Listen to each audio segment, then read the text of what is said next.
આજે મારે કેટલીક વાતો વાલીઓને કહેવાની છે. એનો મતલબ એમ નથી કે વિદ્યાર્થીઓએ કાન બંધ કરી દેવા.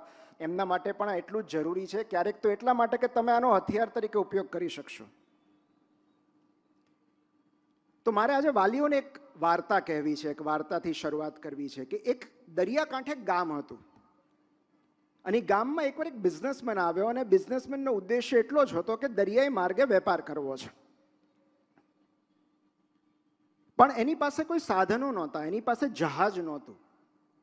એટલે એણે નક્કી કર્યું કે મારી પાસે જહાજ નથી તો મારે ગામના લોકોની મદદ લઈને જહાજ બનાવવું પડશે. એટલે એણે ગામના લોકોને ભેગા કર્યા અને કહ્યું કે જુઓ, મારે એક આવું જહાજ બનાવવું છે, આટલી કેપેસિટી હોવું જોઈએ, આ પ્રકારનું જહાજ હોવું જોઈએ. અને એણે વર્ક ડિવિઝન શરૂ કર્યું કે તમારે લાકડા લાવવા પડશે, દોરડા લાવવા પડશે, સડ લાવવા પડશે, કે જે એની રિક્વાયરમેન્ટ્સ હોય એના પ્રમાણે શ્રમ વિભાજન શરૂ કર્યું. અને એમણે કહ્યું કે હું તમને એનું રોજિંદુ વેતન આપીશ, તમે જે કામ કરશો એના બદલામાં તમને રોજ ચૂકવણી થશે.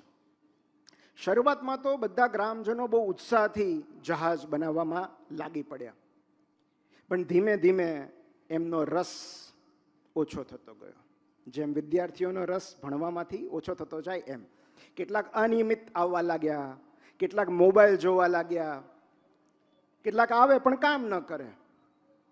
તો ધીરે ધીરે ધીરે જહાજ બનાવવાની જે પ્રક્રિયા હતી એ મંદ પડવા લાગી, ધીમી પડવા લાગી, એનું નિર્માણ અટકી ગયું. અને આ બિઝનેસમેન રોજ આવીને ગ્રામજનોને મોટિવેશન આપે કે આપણે એક મોટું જહાજ બનાવવું છે. પણ એ મોટિવેશનની પણ કોઈ અસર ન થઈ. છેવટે થાકી હારીને એક દિવસ બિઝનેસમેન દરિયાકાંઠે બેઠો હતો અને ત્યારે એક માછીમાર ત્યાંથી પસાર થયો અને પૂછ્યું કે શું થયું ભાઈ? તો કે મારે એક મોટું જહાજ બનાવવું છે પણ કોઈ મારું વિઝન સમજી નથી શકતા.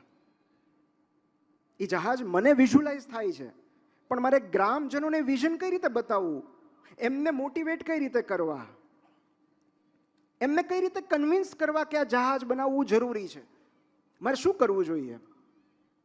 અને તમને ખબર છે કે હું જહાજની વાત નથી કરતો અને હું ગ્રામજનોની વાત નથી કરતો.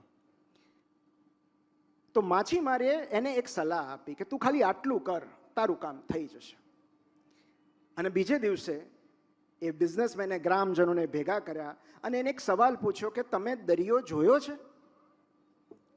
ગ્રામજનો હસવા લાગ્યા કે શું મજાક કરો છો, દરિયાકાંઠે ગામ છે, રોજ જોઈએ છીએ.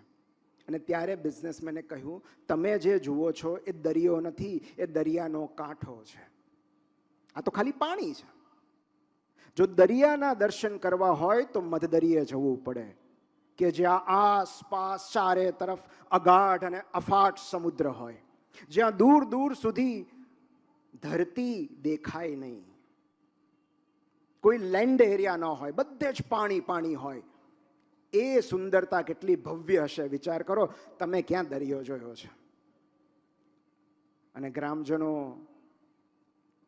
વાત કરવા લાગ્યા એકબીજા સાથે કે વાત તો સાચી, આપણે તો ખાલી કાંઠો જ જોયો છે. તો આપણે દરિયાની સુંદરતા જોવી હોય તો શું કરવું? એ બિઝનેસમેને દરિયાની સુંદરતાનું એટલું સુંદર વર્ણન કર્યું કે ગ્રામજનોને એ રિયલાઇઝ થયું કે આ જહાજ બનાવવું જરૂરી છે, કારણ કે જો દરિયાની સુંદરતા માણવી હશે તો જહાજ બનાવવું પડશે. અને 1 મહિનામાં એ જહાજ તૈયાર થઈ ગયું. માટે વિદ્યાર્થીઓને માર્ક્સ નહીં, મિનિંગ આપવાની જરૂર છે કે આ જહાજ બનાવવું શું કામ જરૂરી છે. આ શિક્ષણનો અર્થ શું છે, હેતુ શું છે, ઉદ્દેશ્ય શું છે, શું કામ રોજ સવારે વહેલા ઉઠવાનું, શું કામ ભણવાનું, શું કામ યાદ રાખવાનું, શું કામ નિશાળે જવાનું? કારણ કે જો એ ઉદ્દેશ્ય નહીં હોય તો એ જહાજ નહીં બનાવે. અને માટે એમને સમજાવવું જરૂરી છે કે શિક્ષણ શું આપે છે? શિક્ષણ વિકલ્પો આપે છે. શિક્ષણની ગેરહાજરીમાં life is a compulsion. With education life becomes a choice. ઘણા બધા વિકલ્પો ખુલી જાય છે, સ્વમાન આવે છે, સ્વતંત્રતા આવે છે. અને એટલે જ આ ઉંમર જે છે, અને દરેક વાલીને મારી વિનંતી છે કે આ ઉંમરમાં તમે બાળકને બીજું કંઈ ના આપી શકો તો એક સૌથી મહત્વની વસ્તુ આપવાની છે, અને એ છે ડ્રીમ, સપનું. દરેક વાલીએ અને દરેક વિદ્યાર્થીએ ડૉક્ટર APJ અબ્દુલ કલામ સાહેબનું પુસ્તક વિંગ્સ ઓફ ફાયર અને ઇગ્નાઇટેડ માઇન્ડ્સ વાંચવું જોઈએ. સપના જોવા કેમ જરૂરી છે એ બહુ સુંદર રીતે સમજાવ્યું છે. કારણ કે તમને સપના ન જોવાનો પણ અધિકાર છે. કોઈ ફોર્સ નથી. જીવનનું કોઈ મિશન હોય, જીવનનો હેતુ હોય, જીવનનો ઉદ્દેશ્ય હોય, એવું જરૂરી નથી. પણ એક વાત બરાબર યાદ રાખવી પડશે કે જો તમારું પોતાનું કોઈ સપનું નહીં હોય, તમે તમારા સપના માટે પ્રયત્ન નહીં કરો, તો તમારે બીજા કોઈનું સપનું સાકાર કરવા માટે મહેનત કરવી પડશે. આ બહુ જ કડવી વાસ્તવિકતા છે. તમે કોણ છો, તમે શું કરવા માંગો છો, એની સ્પષ્ટતા નહીં હોય તો જગત તમને કહેશે કે તમારે શું કરવું જોઈએ, અને એ થોડુંક ક્રૂર હશે.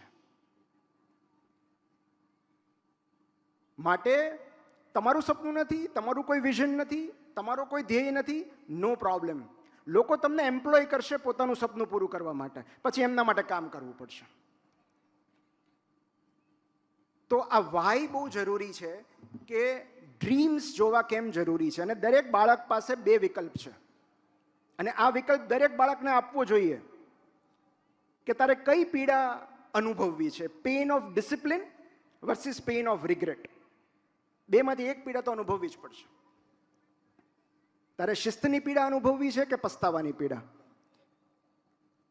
કારણ કે ઘણા બધા વાલીઓ હોય જે એવું કહેતા હોય કે આપણી પાસે બહુ પડ્યું છે, કાંઈ ચિંતા કરવાની જરૂર નથી, તું આખું જીવન કશું જ ના કરે તોય આપણી પાસે એટલું છે. પણ જો તમે તમારું જીવન બરબાદ કરવા માંગતા હો, કશું કરવા ના માંગતા હો, તો એ કાયદાકીય રીતે યોગ્ય છે, ઇલીગલ છે બિલકુલ. કોઈ તમને હેરાન કરવા નહીં આવે. પણ જો તમે કશું જ યોગદાન નથી આપતા તો ધીરે ધીરે તમે જાતથી વિમુખ થતા જાઓ છો, તમારી ક્ષમતાઓથી વિમુખ થતા જાઓ છો. અને જો વ્યક્તિ પોતાની સંપૂર્ણ ક્ષમતા પ્રમાણે જીવી નથી શકતી તો એ પણ એક જાતનો સ્વવિનાશ જ છે. જાતનો વિનાશ કરવા માટે સુસાઇડ કરવાની જરૂર નથી હોતી. દર વખતે હાથમાં મોબાઈલ પકડી લો એ પણ સ્વવિનાશ જ છે. પોતાની અંદર જે પ્રતિભાઓ છે, ક્ષમતાઓ છે, એનો વિકાસ ન કરી શકો, એ પ્રમાણે જીવી ન શકો, તો એ પણ સ્વવિનાશ જ છે. અને એટલે આ પસંદગી દરેક પાસે છે કે મીડિયોકર લાઈફ ડઝન્ટ કોલેપ્સ. તમે એક સામાન્ય જીવન જીવશો, સાધારણ જીવન જીવશો, તો એનાથી કંઈ જીવન અટકી નહીં જાય. પણ સૌથી મહત્વનો પ્રશ્ન એ છે કે હવે પ્રશ્ન એ નથી કે તમારે શું બનવું છે, પ્રશ્ન હવે એ છે કે તમારે શું યોગદાન આપવું છે. આ સુંદર ધરતી પર, આ સુંદર પૃથ્વી પર તમે શું કોન્ટ્રીબ્યુટ કરી શકો એમ છો. અને દરેક વાલીને અત્યારે હું એક શબ્દ આપતો જાઉં છું. આ શબ્દ તમે સાચવીને રાખી મૂકજો. જો આ શબ્દ તમને સમજાઈ જશે તો તમારી ઘણી બધી ચિંતા ઓછી થઈ જશે. અને એ શબ્દ છે એનલાઇટન્ડ સેલ્ફ ઇન્ટરેસ્ટ, એટલે કે પ્રબુદ્ધ સ્વહિત. આ બહુ સુંદર મજાનો શબ્દ છે. એના અલગ અલગ અર્થ થાય, પણ વિદ્યાર્થી કાળ દરમિયાન એનો અર્થ એ થાય કે પ્રબુદ્ધ સ્વહિત કોને કહેવાય? કે જ્યારે વિદ્યાર્થીને એ સમજાય કે હું જે મહેનત કરું છું, હું જે શિક્ષણ મેળવું છું, એનાથી મારા શિક્ષકને ફાયદો નથી થવાનો, મારી નિશાળને ફાયદો નથી થવાનો, મારા માતા પિતાને ફાયદો નથી થવાનો, મારા મિત્રને ફાયદો નથી થવાનો. એ માત્ર અને માત્ર મારા લાભ માટે છે. હું જે મહેનત કરીશ એનું ફળ મને મળશે, એવી સમજ જ્યારે બાળકમાં આવે છે ત્યારે એને કહેવાય છે એનલાઇટન્ડ સેલ્ફ ઇન્ટરેસ્ટ. પ્રબુદ્ધ સ્વહિત જાગી જાય એનું. પછી તમારે ના પાડવી પડે કે બેટા બહુ વાંચ્યું, થોડી વાર ચોપડી મૂકી દે, થોડી વાર રમવા જા. પણ આ પ્રબુદ્ધ સ્વહિત જાગે એ માટે શું કરવું જોઈએ? તો એના બે ઉપાયો છે, અને બંને સ્ટોરી છે, બંને પ્રસંગો છે. પહેલો પ્રસંગ સત્ય ઘટના છે કે જે એક પુસ્તકમાં એક શિક્ષકે લખેલો છે. એક ચિન્મય નામનો છોકરો છઠ્ઠા ધોરણથી સતત ઓછા માર્ક્સ આવે. ધોરણ 6માં, 7માં, 8માં, 9માં સતત ઓછા માર્ક્સ આવે, ભણવામાં ધ્યાન ન લાગે અને સતત વાલી ટકોર કર્યા કરે, ટીકા કર્યા કરે, શિક્ષકો ટીકા કરે, શિક્ષકો સમજાવે, પણ પરિણામમાં કોઈ સુધાર ના આવે.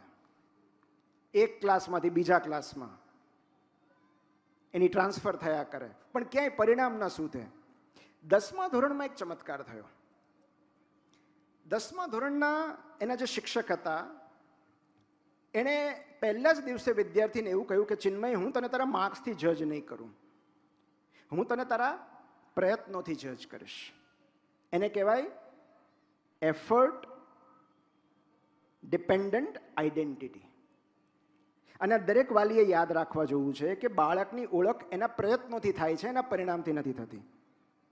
કે તે કેટલી મહેનત કરી, તે કેટલું ધ્યાન આપ્યું, તે કેટલી એકાગ્રતાપૂર્વક અભ્યાસ કર્યો. અને એ સમયથી એ શિક્ષકે ચિન્મયને એક જ કામ આપ્યું કે તું જે કરીને લાવે મને બતાવજે. અને દરેક વાતમાં શિક્ષક કહેતા, અરે વાહ ચિન્મય, તે આખું લેસન લખીને આવ્યો છો, અરે વાહ ચિન્મય, તે હોમવર્ક કર્યું છે. 10માંથી 3 સાચા જવાબો હોય તો શિક્ષક એવું કહેતા, અરે વાહ ચિન્મય, તારા 3 જવાબો સાચા છે. એને પોઝિટિવ રીઇન્ફોર્સમેન્ટ કહેવાય. અને દરેક વાલીએ સમજવાની જરૂર છે કે બાળક જ્યારે માર્કશીટ લઈને આવે ત્યારે 100માંથી 90 હોય તો તમારું પહેલું રિએક્શન શું હોય? 10 માર્ક ક્યાં કપાણા. એ સમયે બાળકને એવું કહેવાનો પૂરો હક છે કે પહેલા જે 90 માર્કનું સાચું લખ્યું છે એ તો જુઓ, શું ભૂલો કરી છે પછી જુઓ, પહેલા શું સાચું કર્યું છે એ તો જુઓ. એને કહેવાય પોઝિટિવ રીઇન્ફોર્સમેન્ટ. તો શિક્ષકે આ 2 પદ્ધતિઓ વડે ચિન્મયને મઠારવાનો, નિખારવાનો પ્રયત્ન કર્યો.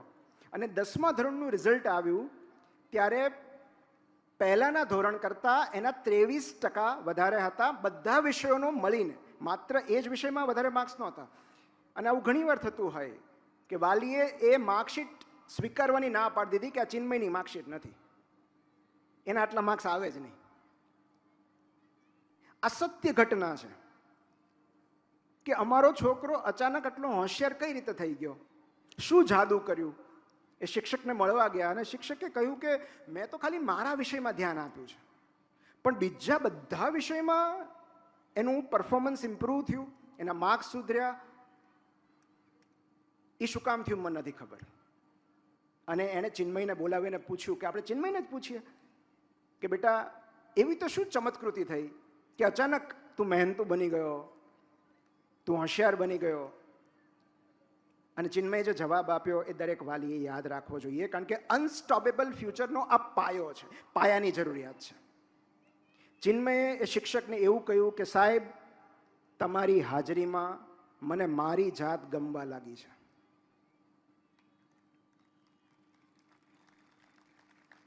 તમારી હાજરીમાં મને મારી જાત ગમવા લાગી છે. જ્યારે એક બાળકની સેલ્ફ ઇમેજ સુધરે છે ત્યારે ચમત્કારો થાય છે. એ પોતાને કઈ રીતે જુએ છે, એ પોતાને શિયાળ ગણે છે કે સિંહ, એના પરથી એનું ભવિષ્ય નક્કી થાય છે. અને એટલે જ આ વાલીઓને મારે ખાસ કહેવાનું છે, એક બહુ સાદું સૂત્ર છે, બહુ સાદો નિયમ છે કે જે આપણા માટે સહેલું હશે એ વિદ્યાર્થી માટે અઘરું હશે, અને જે આપણા માટે અઘરું હશે એ એના માટે સહેલું હશે. આપણા હાથમાં મોબાઈલ લઈને આપણે એને એમ કહીએ કે ભણવા બેસ, એ આપણા માટે સહેલું છે, એના માટે અઘરું છે. આપણે આપણો મોબાઈલ મૂકીને એની સાથે બેસીએ, એની બાજુમાં બેસીએ, એ આપણા માટે અઘરું છે, એના માટે સહેલું છે. અને એટલે જ દરેક વાલીને આ એક રિમાઇન્ડર છે કે ભોગ આપ્યા વગર ભાગ્ય નથી ખુલતું. જો બાળકને ઉજ્જવળ ભવિષ્ય આપવું હશે તો ભોગ આપવો પડશે. There is no shortcut. અને આ સમયમાં 3 વસ્તુનો ભોગ આપવાનો છે: સમયનો ભોગ, સ્ક્રીનનો ભોગ અને સત્તાનો ભોગ. સત્તા એટલે બાળક ઉપરની સત્તા, કે હું કહું છું એ જ સાચું એવો આગ્રહ છોડવો પડશે. કારણ કે માત્ર ઉજ્જવળ ભવિષ્ય માટે નિશાળ પર નિર્ભર ન રહી શકાય. કેળવણી એ માત્ર નિશાળની જવાબદારી નથી. એ તો નિશાળમાં ફક્ત 6 થી 8 કલાક હોય છે. બાળકનો ઉછેર આઉટસોર્સ ન કરી શકાય. કેટલાક વાલીઓને એવી ગેરમાન્યતા હોય છે કે શિક્ષણની ફીસ આપી દીધી એટલે બાળકનું પરિણામ નક્કી થઈ ગયું. એ ફીસ જે આપણે ચૂકવીએ છીએ એમાં હું મારી એક પેરેન્ટ તરીકે હું મારી પણ વાત કરું છું કે આપણે જે કોઈ સંસ્થાને, શૈક્ષણિક સંસ્થાને ફીસ ચૂકવીએ છીએ એ શિક્ષણ માટેની છે, એ પરિણામ માટેની નથી. કારણ કે પરિણામ બીજા ઘણા બધા પરિબળો પર આધારિત હોય છે અને એમાં સૌથી મહત્વનું પરિબળ છે જેના વગર કોઈ બાળક આગળ નથી આવી શકતું, એ છે ઘરનું વાતાવરણ. તમે જે ડબલઈ ટોપર હોય કે નીટમાં ટોપર હોય કે કોઈ પણ વિદ્યાર્થી જે ઉજ્જવળ રેન્ક લાવ્યા હોય એનો ઇન્ટરવ્યૂ વાંચજો. પહેલાં જ લખ્યું હશે ઘરમાં શૈક્ષણિક વાતાવરણ, ઘરનું શાંતિમય વાતાવરણ. કારણ કે જો ઘરમાં શાંતિ નહીં હોય તો નિશાળ કે શિક્ષક ગમે એટલા પ્રયત્નો કરશે, બાળક પ્રગતિ નહીં કરી શકે. ગૃહ શાંતિ એ પાયાની જરૂરિયાત છે. એનો અર્થ એમ નથી કે ઝઘડો ન કરવો. તમે પેટ ભરીને ઝઘડો કરી લો, એને સ્કૂલે તો જવા દો. ઘણા બધા એકબીજાને કોણી મારે છે કે જો સાંભળો, રાહ જુઓ. ઝઘડવાની ના જ નથી. જે મેણા મારવા હોય, જે ફરિયાદો કરવી હોય એ બાળકની ગેરહાજરીમાં કરો. કારણ કે તમને અંદાજ નથી કે ઘરની અશાંતિનો એના ભવિષ્ય પર કેવો પ્રભાવ પડે છે. આ વાતાવરણ બહુ જ જરૂરી છે, ઘરનું વાતાવરણ. કારણ કે મોટે ભાગે એવું બનતું હોય છે કે ઘરનું જે વાતાવરણ હોય એની અસર નિશાળમાં થતી હોય છે અને નિશાળનું ફ્રસ્ટ્રેશન ઘરમાં ઠાલવવાતું હોય છે. અને એટલે જ જે વિશાલભાઈએ પ્રશ્ન પૂછ્યો કે તું શું ભણ્યો, તે કઈ પ્રવૃત્તિમાં ભાગ લીધો, એ પ્રશ્ન બરાબર છે, પણ મારે હજી એનાથી એ પાયાનો પ્રશ્ન પૂછવો છે. How was your day? તારો દિવસ કેવો રહ્યો બેટા? આવું જ્યારે આપણે પૂછીએ છીએ ત્યારે આપણે એની સાથે ઇમોશનલી કનેક્ટ થઈએ છીએ. અને અનસ્ટોપેબલ ફ્યુચર માટે પાયાની જરૂરિયાત છે ઇમોશનલ સેફટી.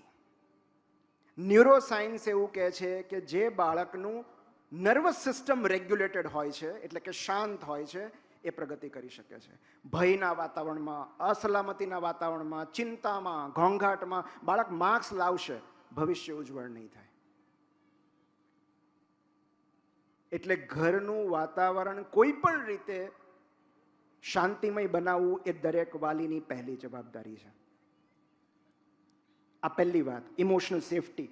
આના પાયા સિવાય, આ પાયો છે, આના પાયા સિવાય તમે ગમે એટલી ઇમારત ઊંચી કરશો ગમે ત્યારે પડી જશે જો ઇમોશનલ સેફટી, ઇમોશનલ સિક્યોરિટી નહીં હોય. અને બીજી મહત્વની બાબત જે અત્યારે મોટાભાગના વાલીઓ ચૂકી જાય છે કે એક ઝેન સ્ટોરી છે કે એક પિતા, ચિંતિત પિતા એક ગુરુ પાસે ગયા, ઝેન ગુરુ પાસે, એ પ્રશ્ન લઈને કે મારું બાળક આટલું નિર્બળ કેમ છે, કેમ પ્રગતિ નથી કરતું? મેં એને તમામ સુખ સગવડો આપી છે, સારામાં સારું શિક્ષણ આપ્યું છે, સારામાં સારી સુવિધાઓ આપી છે, સાંત્વના આપી છે, સહારો આપ્યો છે, તોય કેમ એ નિર્બળ રહે છે? અને ત્યારે ઝેન ગુરુએ એક સામો પ્રશ્ન પૂછ્યો, તમે એને પ્રતિકૂળતાઓ આપી છે? તમે એને સંઘર્ષ આપ્યો છે? તમે એને શ્રમ આપ્યો છે? એટલે તમારું બાળક નિર્બળ છે. કારણ કે દરેક વાલી એવું જ ઈચ્છે છે કે જે મને નથી મળ્યું એ મારા સંતાનને મળે. અને એમાં હું મારી જાતને બાકાત નથી રાખતો કે જે આપણને ન મળ્યું હોય એ આપણા સંતાનને મળવું જોઈએ.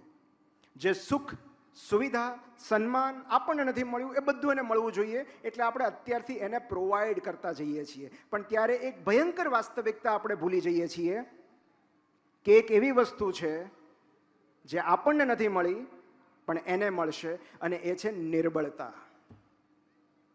કારણ કે મનુષ્યની મહાનતા એના સંઘર્ષોમાં રહેલી છે, એની સુવિધાઓમાં નહીં. તમે કોઈને સુવિધાયુક્ત જીવન આપો એનાથી મહાનતા નથી થતી. એના સંઘર્ષો એને મહાન બનાવે છે. એની તકલીફો, એની સમસ્યાઓ, એના ડિસ્કમ્ફર્ટ એનું ઘડતર કરે છે. આ જે મેન્ટલ ચેલેન્જીસ છે એ ઘડતર માટે જરૂરી છે. બાળકના સર્વાંગી વિકાસ માટે તકલીફો પણ જરૂરી છે, પીડા પણ જરૂરી છે. અને એટલે જ એને કહેવાય છે મેનેજેબલ ડિફિકલ્ટીઝ ઓર સેફ સ્ટ્રગલ્સ. સેફ સ્ટ્રગલ્સ કોને કહેવાય? સુરક્ષિત સંઘર્ષો કે જે બાળકને નુકસાન નથી કરવાના, પણ એનું ઓવરઓલ વ્યક્તિત્વ વિકાસ કરશે, એનું ઘડતર કરશે. અને જો એ આ પ્રતિકૂળતાઓને એક્સપોઝ થશે તો એનામાં પ્રબુદ્ધ સ્વહિત જાગશે. અને 4 R હું તમને આપું છું. આ 4 R અનસ્ટોપેબલ ફ્યુચરનો પાયો છે. જો બાળકને ઉજ્જવળ ભવિષ્ય તરફ લઈ જવું હશે, એનું સારું ઈચ્છવું હશે, ભલું ઈચ્છવું હશે, તો નિશાળ જે આપે છે એ ઉપરાંત આપણે 4 R આપવા પડશે. અને એમાં પહેલો R છે રૂલ્સ.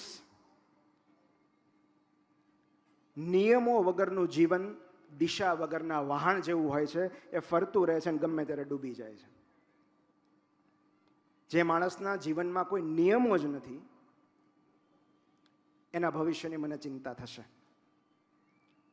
અને જ્યારે હું નિયમોની વાત કરું છું ત્યારે નિયમો સંયુક્ત હોવા જોઈએ, ખાલી બાળક માટે એકલાના નહીં.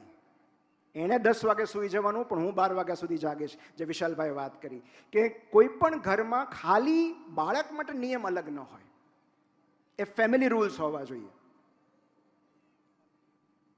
તો રૂલ્સ જે છે એ તમને રૂલર બનાવે છે.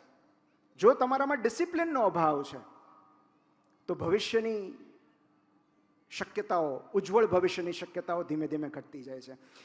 તમે મને એક એવો ગુણધર્મ પૂછો કે જે બાળકનું ભવિષ્ય શોર્ટ ઉજ્જવળ બનાવે, તો એની વાત હું તમને કરું છું કે જેમણે સ્ટેનફોર્ડ યુનિવર્સિટીની વાત કરી, એ જ સ્ટેનફોર્ડ યુનિવર્સિટીમાં એક અદ્ભુત પ્રયોગ થયો કે કયા બાળકોનું ભવિષ્ય ઉજ્જવળ બને છે. એવા કયા ગુણધર્મો છે કે જેનાથી બાળકો સફળ થાય છે? એવું તો શું છે બાળકોમાં? તો એની માટે વોલ્ટર માઇકલ નામના એક સંશોધકે, આમી સાયકોલોજીસ્ટ હતા, એક સરસ મજાનો પ્રયોગ કર્યો 1960-70માં સ્ટેનફોર્ડ યુનિવર્સિટીમાં. એમણે 100-200 જેટલા બાળકોને એકત્રિત કર્યા, અલગ અલગ રૂમમાં વારાફરતી રાખ્યા અને એમની સામે એક કેન્ડી મૂકી. એને માર્શમેલો એક્સપેરિમેન્ટ કહેવાય છે. માર્શમેલો તમને ખબર હોય તો એક શુગરની બનાવટ આવે છે, ચોકલેટ જેવું, કેન્ડી જેવું. એને માર્શમેલો એક્સપેરિમેન્ટ કહેવાય છે આ પ્રયોગને. એટલું બધું મીઠું હોય, ગળ્યું હોય કે બાળક રેઝિસ્ટ ન કરી શકે, એમને બહુ ભાવે. આપણે ભારતીય પ્રમાણે તમે ચોકલેટ, કેન્ડી જે ભાવતું હોય, કે બાળકની સામે એક માર્શમેલો કેન્ડી રાખવામાં આવી અને એને કહેવામાં આવ્યું કે તારી પાસે 2 વિકલ્પ છે. આ વાત માત્ર બાળકો માટે નથી, આ વાલીઓને પણ એટલી જ લાગુ પડે છે કે તારી પાસે 2 વિકલ્પ છે. કાં તો તારે અત્યારે ખાઈ લેવી હોય તો તું અત્યારે કેન્ડી ખાઈ લે, બરાબર? This is one option. પણ અત્યારે ખાવી હશે તો એક જ મળશે. બીજું ઓપ્શન એ છે કે હું અત્યારે રૂમની બહાર જાઉં છું, હું થોડી વારમાં પાછો આવીશ, ત્યાં સુધીમાં જો તે આ કેન્ડી નહીં ખાધી હોય તો તને 2 મળશે. સો 2 વિકલ્પો હતા બાળક પાસે. કાં તો સામે પડેલી કેન્ડી તરત ખાઈ લો, અને કાં તો પેલો જે ઇન્વેસ્ટિગેટર છે, સંશોધક છે, આવે ત્યાં સુધી રાહ જુઓ. તમે શું કર્યું હોત?